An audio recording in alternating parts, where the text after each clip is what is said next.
Come the middle of next year, the use of such disposable bags could become less common, when shoppers have to start paying 5 cents for every disposable bag they take at most supermarket outlets here. This move aims to reduce the use of disposables in Singapore, but it has made some people wonder how they will obtain bags for their wet waste. I catch up with Minister for Sustainability and the Environment, Grace Fu, to get her thoughts on these questions.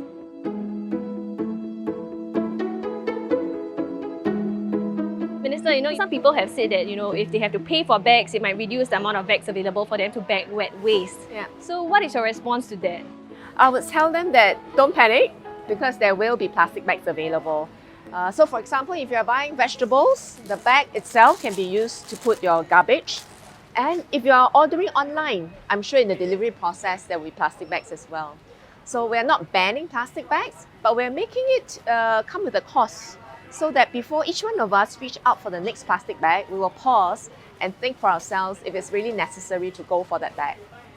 This announcement came on the back of rising energy prices. And during budget, we also heard that carbon tax, GST, is going up. What would you say about the timing of the charges? So actually, we have been mulling over this for a while, and we thought that environmental challenges, climate warming, cannot wait.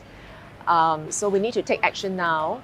Most importantly is really for us to give businesses time to prepare, and also we time it about 15 months later so that to give everybody some advance notice.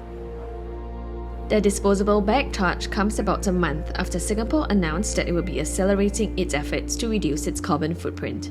Instead of having planet's warming emissions reach net zero in the second half of the century, Singapore now wants to reach this target by or around mid-century. How will people bringing their own bags to the supermarket actually link with this broader challenge of carbon dioxide emissions in the atmosphere? Actually, if you just look at the personal consumption of plastic bags by itself, it's probably not going to move the needle. But we're hoping that this, along with other initiatives and other programs, will actually cause a mindset change. And I think that's the most important thing. Last year, the Singapore Green Plan 2030 was launched. Under it, a number of green targets were set out, including plans to increase cycling path length, deploy more renewable energy, and increase the local production of food. The aim of the Green Plan is to serve as a blueprint for a more sustainable future for Singapore, helping the country deal with climate change.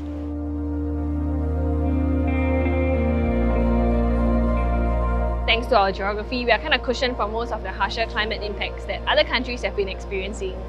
So how would you explain the importance of, tackling climate change for Singapore? So actually it's important for us to send a message to Singaporeans that it's actually here and it is now that we need to take action. For example, when you have global warming, warmer temperatures, it just means that, with loss of biodiversity, which means that crop yield may be affected. Many places, when the population of bees goes down, right, the fruits, for example, will diminish. And we have seen recently, for example, how prices really has gone up and down quite a bit because supply situation affects us. So even though we diversify our food sources, but we are not immune to price fluctuation. So what would you say your ministry is doing to safeguard our food security since we are so vulnerable to external supply shocks? So continuing to diversify is still an important strategy. So for example, when we see that there's actually bird flu going in some parts of the world, then we have to go out and source for new supply, for example. Always establishing standards, agreements with different countries so that we can open up new sources very quickly. Second would be really to prepare the industry with infrastructure. So we know that we're going to go into aquaculture in a big way. And that means that our infrastructure must support businesses who want to invest in intensive, highly productive, and also highly resilient kind of crop. The other thing I think is quite important really is about circularity also, because many of our food processing has a lot of waste in it. We take only the fillet, we do not want the heads and tails, but actually it has a lot of value in there. It has protein, it has collagen. How can we extract more value out of this food chain so that we waste less?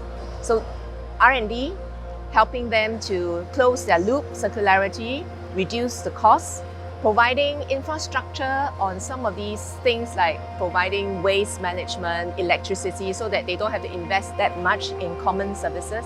These are all ways to make the local produce sector more viable. In February, the Intergovernmental Panel on Climate Change released a sobering new report that highlighted how climate change was driving humanitarian crises, such as food and water shortages. Other than safeguarding food security, Ms. Fu's ministry is taking other steps to cushion the country from impacts such as sea level rise.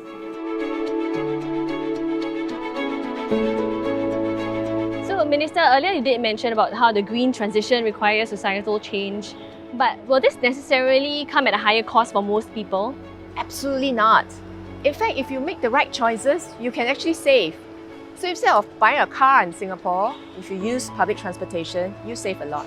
Or if you're going to raise your air conditioner by 1 degree, you will save on electricity bills. So many of the actions that we take can result in cost savings and not cost increases. But in the process, there will be new technology that the businesses will have to consider, and they have to think about how to lower down their carbon tax bill. They will look at investments on new technology or new products that will help them reduce carbon dioxide emission or capture carbon. In that process, there may be cases where higher costs will happen before we find the solutions. It's more of like a teething pain for a better planet. Some of it would be, but I think cost or not, there will be change.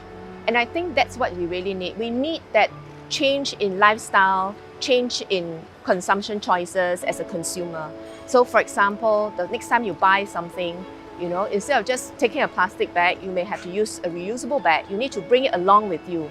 So there's some inconvenience maybe, but it's really about redirecting and changing the costs. We need to really, for a healthier planet, change costs.